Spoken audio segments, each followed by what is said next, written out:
Hello guys, welcome back to Gone Fishing. Right, I've come, first of all let me tell you where I am. I'm at a beach that's about 1 mile north of Maryport. I can't remember what the beach is called. If I remember to put it in somewhere, I'll write it on screen somewhere if I remember. But yeah, I came here with Matty. He's fishing a competition down that way of the beach, and I've come out the way of the lads. They're fishing basically near enough straight out from the car park. I've came maybe 600-700 yards to the right of the car park, and I've come to this right opposite the farm. Now, right opposite the farm, there's like a waste pipe of some sort that's coming from the farm, and it's getting washed through this stream, and it's getting washed right into the sea there. Now, and there was a lot of seagulls here before. They're actually still here. They're over there. Let me see if I can zoom in. There, you can probably just see them now. There you are. All them seagulls there were right where I'm standing, right on this. I see the river that I'm talking about. This is the little stream that's coming from like a little freshwater pipe that's like somewhere over here somewhere.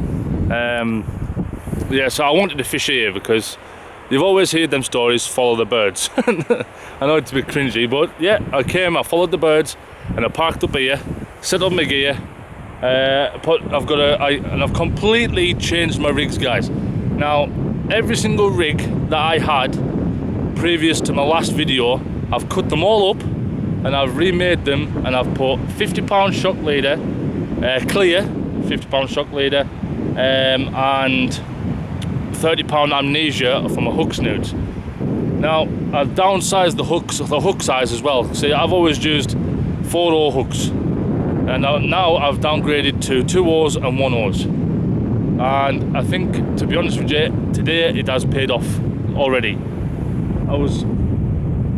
The beach has moved up quite a lot, and I still need to move up a bit more because the tide is going out at the moment.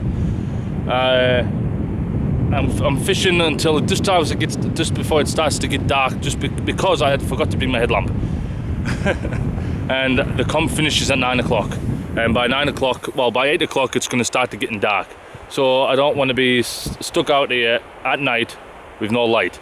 So as I was saying, like I say, I've re-changed my rigs. I've changed size the hooks, and I've also got fresh blow lug.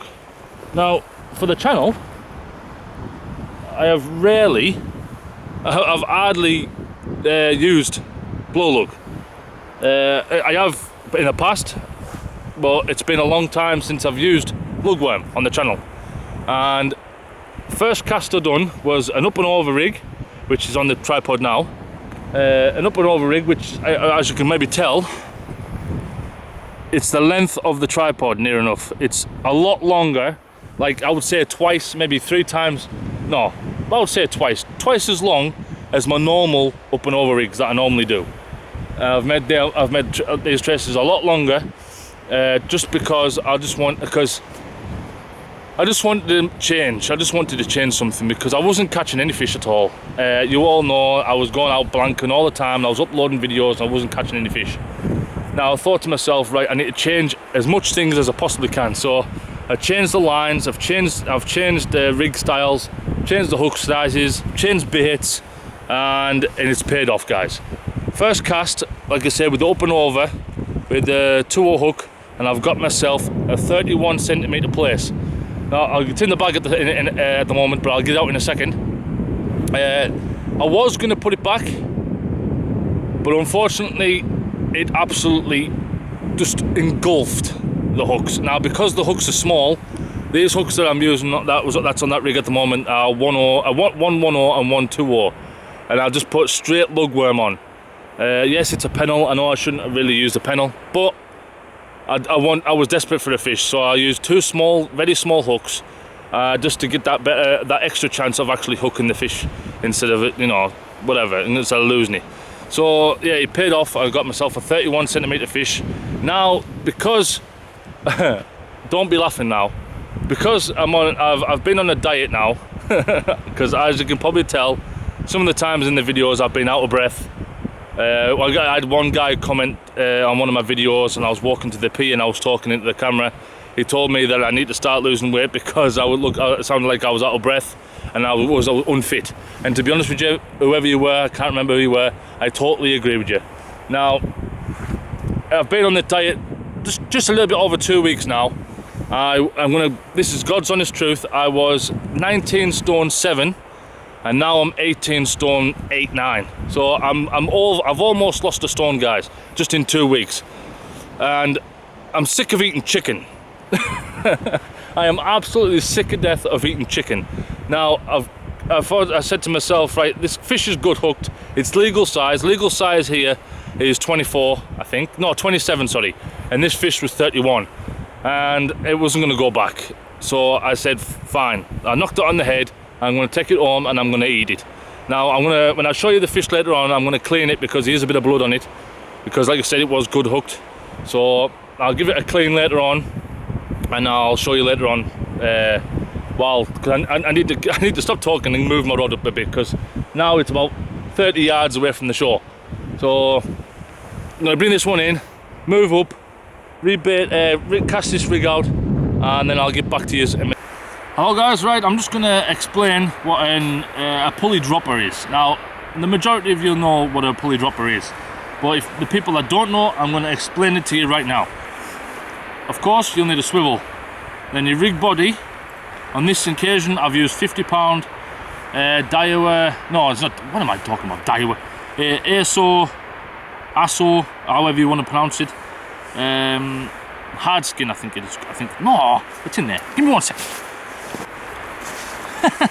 Hard skin. What was I on about? It's there. ASO, however you want to say it. Ultraflex. Now this is 50-pound shock leader.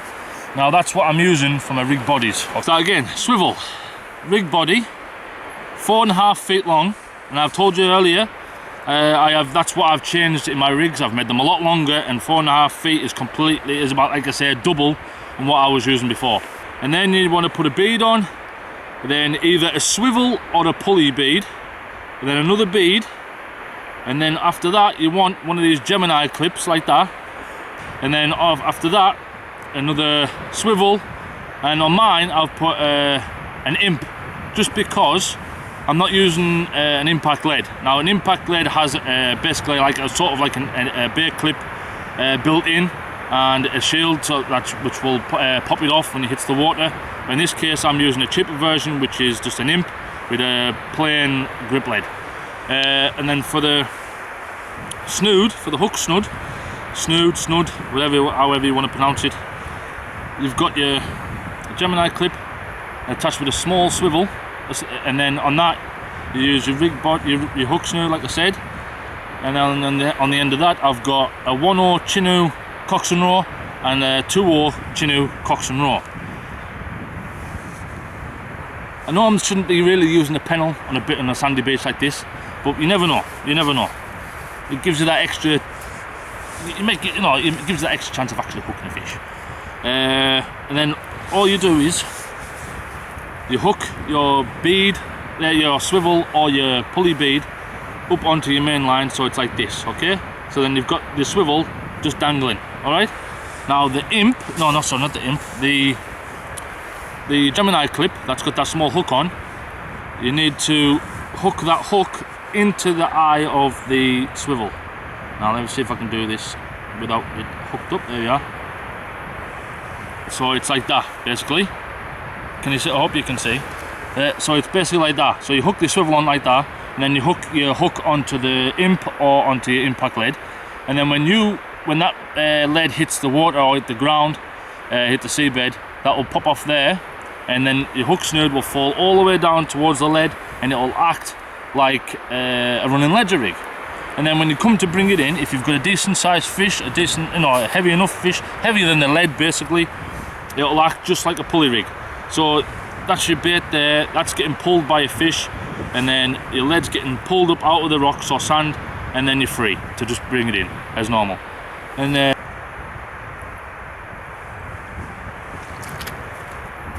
so that's basically it, guys. Look, nice and streamlined, so you can give it a hell of a cast. Right, my rod tip is moving like mad right now. It's not biting, it's just moving. Right, I'm gonna sit you over here. Right, are you ready? Let's see what's on the end of this. Because it is moving still. I need to move up anyway.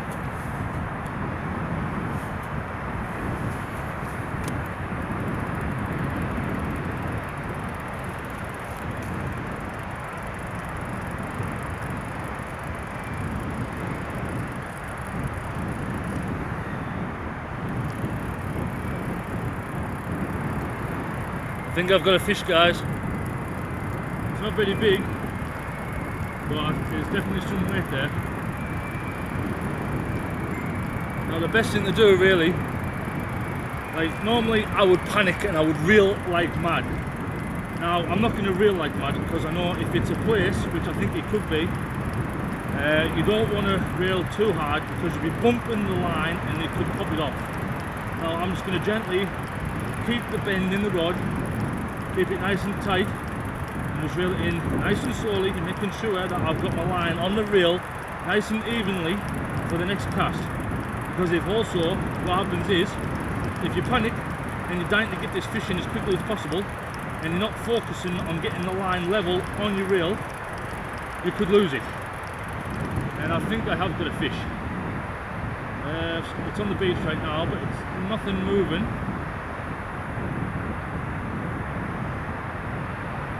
It's not moving. I think it could be just weed, guys. Oh yeah, there's a fish. I've just seen it. I've just seen it flop. It's on the beach right now, so if it comes off, I can still grab it. All the weeds come off. Oh, that saved me a job. There we go. Put the leader knot on the right side of the reel. Now, this is what you do if you get a fish, okay?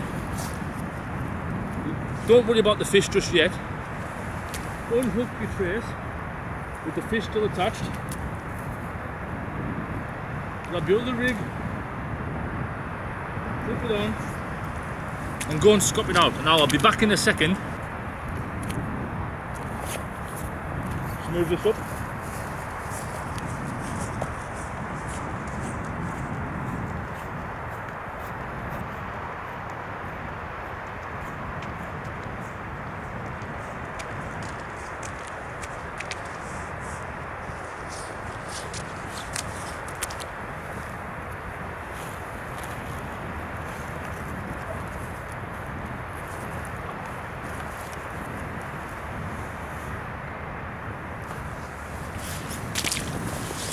Okay guys, I hope you can see me. There you are.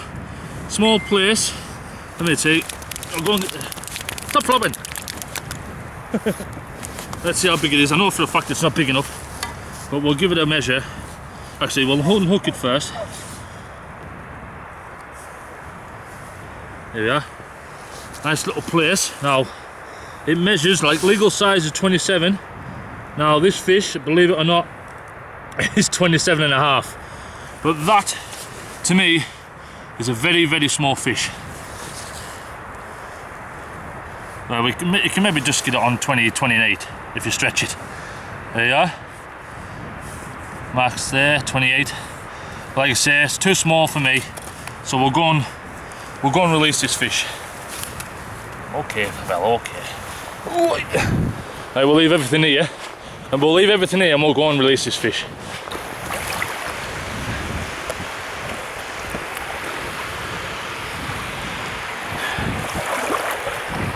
There you are, she's just sitting there. Oh, there you are. She's just dug herself. Oh no, she swam off. She swam off. Yeah, she's gone, guys. So you see the big cloud of sand? That was her swimming off. At first I thought she dug herself under, but no, she went and flew off. Flew off? Swam off. Hello guys, right, I'm going to explain to you now what an up and over rig is and how I've made mine, alright? And how it works and stuff like that. And I'm going to rebait it here while I'm here. Alright, so you use a Gemini clip with the eye pointing down from the rig onto the rig, okay? So you've got your rig body again, which is the 50-pound shockwave I showed you earlier. And then I'm all tangled. No, I'm not. And then after that Gemini clip, you put a bead on, and then you put a pulley bead or just a normal swivel. And then you know they're on the imps, they come with these little clips here. If you just put one of them clips on without an imp on, that's fine. Or if you want, you could even put one with an imp on and use it as a bait clip instead of, if you're not going to use an impact lead, you see.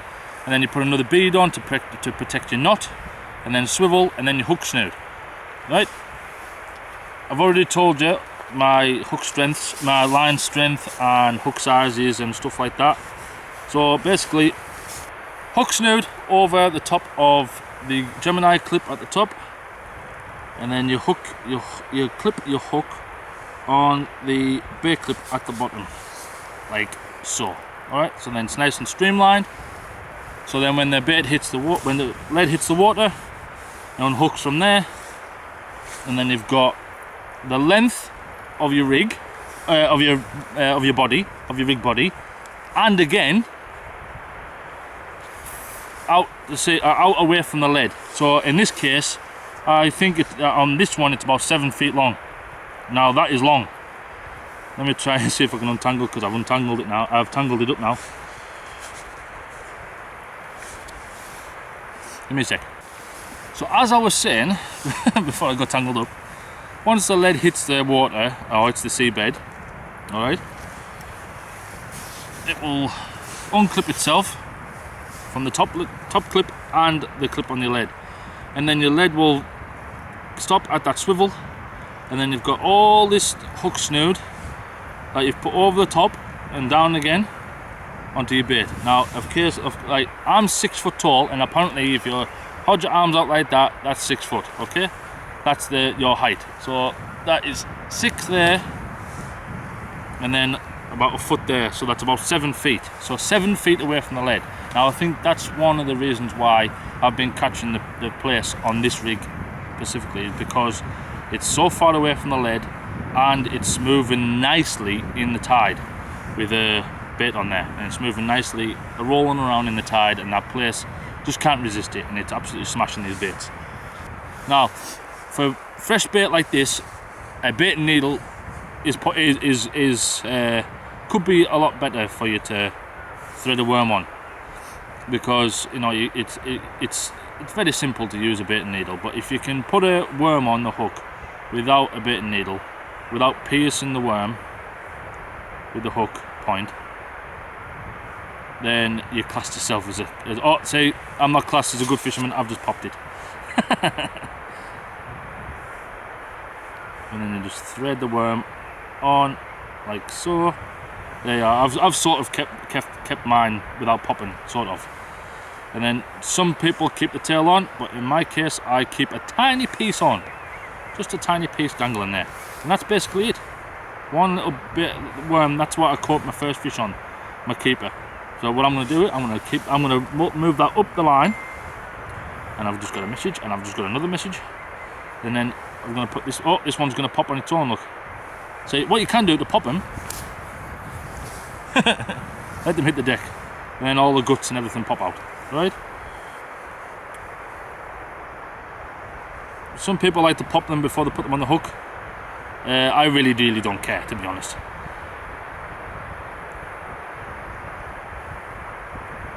And there we are, we've got that worm on. So we've got 2 worms on the hook now. Right, let's move the pennel hook down a wee bit. The pennel hook, you need to wrap it a couple of times and then put it through the top of the bait. And there you go.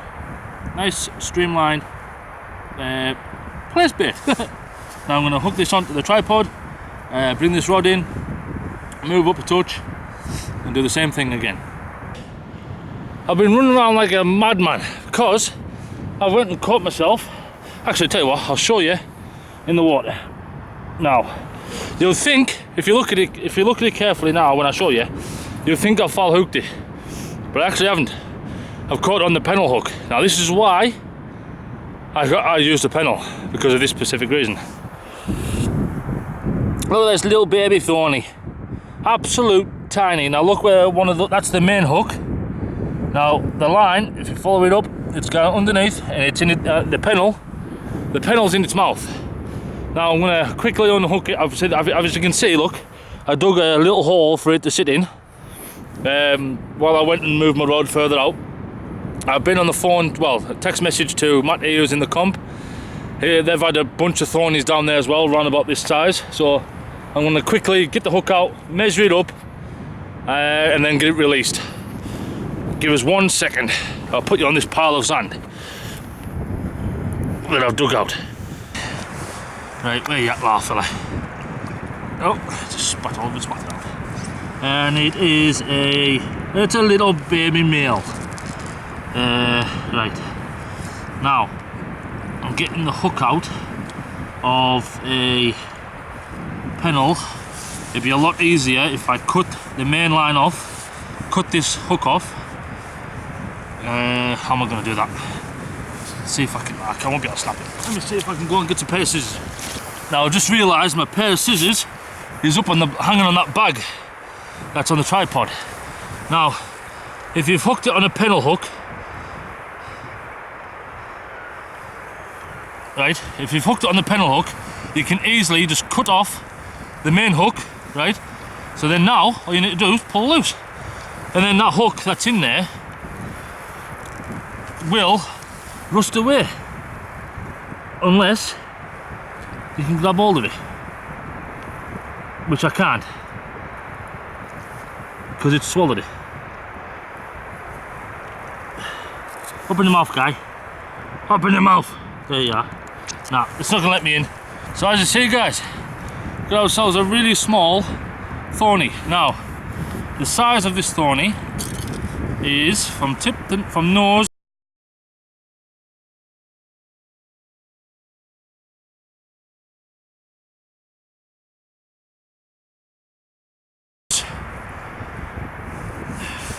I've got to be careful with these spines because they're bloody sharp. 44. They are just at the tip of the tail, it's just on the 44 mark. I hope you can see. But just believe me, guys, 44 centimeters. So it's, as I say, a really baby. But we'll show you the front of her, of him actually, yeah. Show you the front of him. Really small, smallest ray I've ever caught. So I can officially say that's my smallest PB. So yeah, let's get this show on the road and get back to fishing.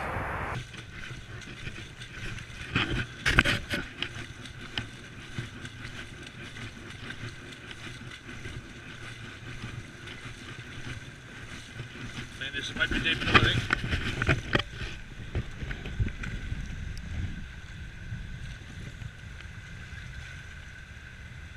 Now, when he realises he's in water, and deep enough water, he will swim away, hopefully. And we'll leave him there, let him recover. And well, because the tide's still going out, we'll check to see if he's going to beach himself. Alright guys, a bit of an update. That's low tide right now. I've noticed the tide's not moving anymore. So I know for a fact that's low tide now. Now that phony that I let go, it's definitely gone because I'm standing right here is where I let it go, and I can't see it still sitting here in the sand. Can't see if it's being buried or anything, and I'm 100% positive it's swam off now. Well, I was completely wrong. The reason why I thought it had stopped is because it didn't stop, it was just slowing down. You want to see the reason why it was slowing down? Look at all them. Where the hell did they come from? All the way down the beach. I don't know where the hell they came from. I was just fishing away nicely, and then all of a sudden I was getting snagged, and I thought, what the hell? And then I noticed, you know what it is? It's that sandy coral stuff. So, and it's getting dark soon as well.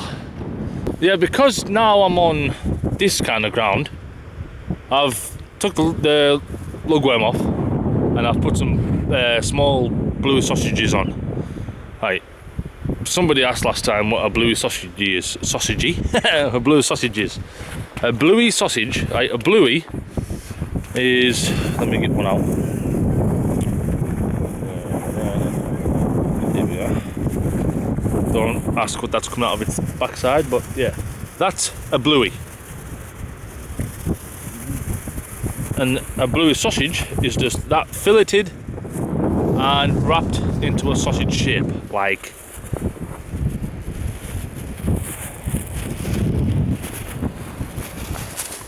so. A bluey sausage. Hello guys, right, as you can tell it is dark and I need to go. Right, first of all, before I go, the last cast I had there, remember that big bluey sausage I showed you earlier? Yeah, that was my last cast, and I had the most aggressive bite I have ever had for a while. A long while. Despite it wasn't like a pull or nothing like that, it was just bang, bang. Like my rod almost came off the stand. I grabbed hold of it, reeled down as far as I could get, and waited for that last one, like one more hit. I got that one hit and I struck into it as hard as I possibly can, and I had the fish on for like 2 seconds. I felt a couple of head shakes, and then all of a sudden it just went slack, and I was gutted to hell. I honestly don't have a clue what it was. I would like to. I would think maybe a bass. I'll text Matty, and Matty reckons it was a bass as well. Could have been a bullhuss, I don't know. But it was the most aggressive bite I've ever had on this rod. Anyway, yeah, and now it's time to go because I've got no light and all I've got is this little phone, is my phone. So again guys, I just want to thank each and every single one of you for supporting me on this channel and for pushing me to upload videos even if I blank. Again, yeah, just a big thank you to all of you, and don't forget, if you like the video, please like it. I know I get every now and then I get a dislike. Oh, I'm getting a bit tired arm. I know every now and then I get a bit of a dislike on some of my videos, and nobody leaves a comment saying why they disliked it. So if you're one of them people that dislike my videos and you've got a problem with what I'm doing in the videos, please comment down below. I'm not gonna go aggressive or anything like that. Your criticism and your feedback, negative or positive, is gonna benefit me by improving. So if you've got a problem with the way I do my videos or anything like that, please tell me in the comments. Or if you don't really like them, just go away. Just leave the channel alone. And yeah, but again, thank you for the view though. Yeah, I'm just rambling now guys, so I'm gonna go. So if you again like the video, comment if you want, and share, because if you share the videos, that'll improve the channel and also give me more subscribers. So yeah guys, thank you very much for watching.